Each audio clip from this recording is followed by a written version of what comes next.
شكرا زميلي خالد. إذا منتخب الإمارات أغلى 3 نقاط في مباراة صعبة.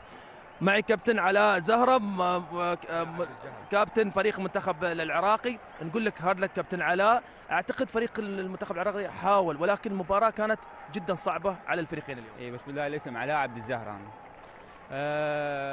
الحمد لله والشكر على كل حال. يعني سبحان الله ما توفقنا اليوم في المباراة. وجتنا يعني فرص كثيرة، لو مستغلين فد فرصتين كان طلعنا فايزين في المباراة. بس هذه كرة القدم. الفريق الإماراتي قدم ما عليه، لعب في وسط أرضه ووسط جماهيره. بس كل هذا ونقول انه فريقنا ما قصر اليوم. بس هذه كرة القدم، ما تعترف بالأداء تعترف بالنتيجة. كابتن علاء بكل صراحة 4 خسائر في هذه المجموعة. أعتقد فريق العراق يمكن خرج من الحسابات.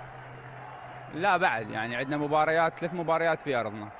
صحيح هي مو في أرضنا يعني الأرض المفترضة، بس بعد لسه بعد يعني كثير نقاط مثل ما نقول على الورق. بعد عندنا مباريات. الفريق مثل ما نقول فريق تجديد، يعني مو الكل يعرف انه الفريق اللي قبله اكثريتهم اللاعبين اعتزلوا، فهذا فريق جديد يحتاج فقط الوقت حتى ان شاء الله يكون منافس قوي في اغلب البطولات ان شاء الله. غياب علي عدنان، غياب حمادي احمد، ياسر قاسم، علامة استفهام اللاعبين الثلاثة هذول، وين اللاعبين هذول؟ والله علي عدنان موجود يعني، بس هي تبقى وجهة نظر المدرب. ياهو الأجهز هو يعني هو اللي اختيارات المدرب داخل الملعب، يشوف كل مباراة وإلها اختياراتها الخاصة. بقية اللاعبين يعني مو موجودين في المنتخب. مثل ما نقول هي الكابتن أكيد أنه يختار الأفضل. أكيد كل مدرب يحب أنه يفوز في المباراة.